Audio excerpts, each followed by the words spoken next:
What's up, Faith Family? Jarvis Guy and the Boy Jarvis YT here, and welcome back to another Diecast review.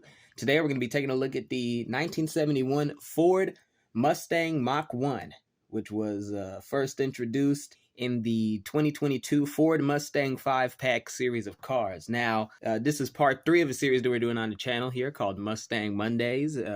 We're taking a look at every Mustang that was included in the aforementioned Ford Mustang 5-pack, so we've been having a lot of fun doing that. And today we're taking a look at a bit of a different car because this one right here has been in production for a while. Like the other two cars we reviewed, there's a high level of scarcity for them since honestly they just haven't been produced much, outside of the Mustang 5-pack. But this one, this Ford Mustang Mach 1 has been in production since at least 2010. And so this isn't much of a rare car, so that's definitely going to change my recommendation. But yeah, it just so happens that we got the one with one of the worst colors. Really not a fan of this color scheme. And, my issue with this car is kind of the same one that I had with the 69 Mustang Boss that we reviewed last episode. Is that the shaping, the modeling, the body is good, but it's just the color that really just detracts from it. And the color really shouldn't matter, but it's basically all you see with the car.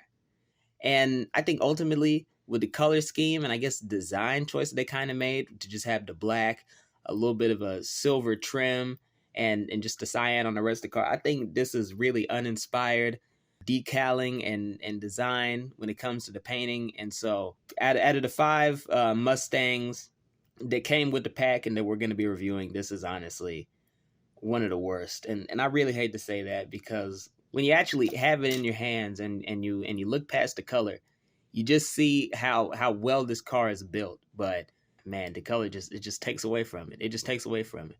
But one color choice I will praise is the decision to have to actually color the inside of the car and make it beige, which that's pretty accurate to how old cars used to work.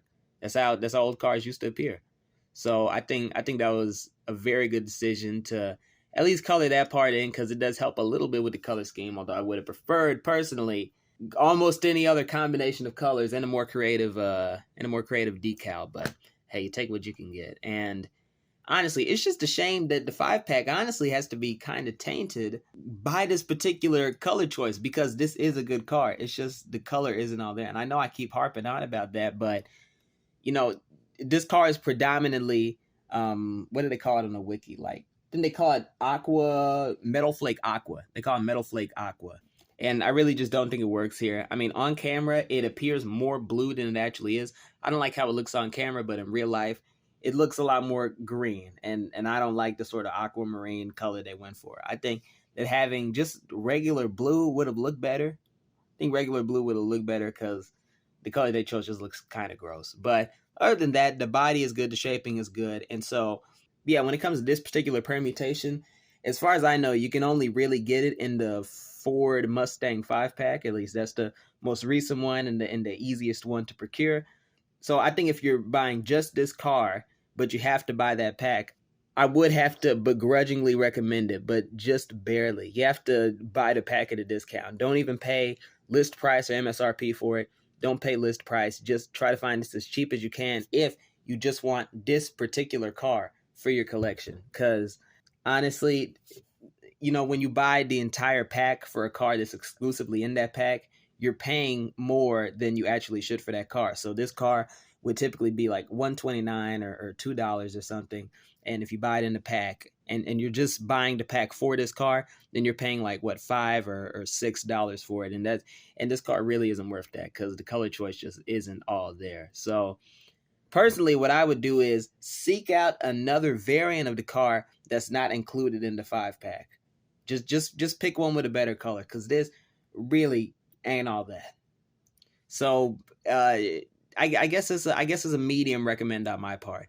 More so that you should just find loose ones, and they do still make this car to this day. I mean, it obviously came out in the Mustang 5-pack last year, but there was also a loose variant of this car that first debuted in the Hot Wheels Boulevard series of cars from just last year. So I definitely recommend that over this. But yeah, with that diatribe about how I don't like this this toy car's color out of the way, I think that'll wrap it up for our review of the 71 Mustang Mach 1.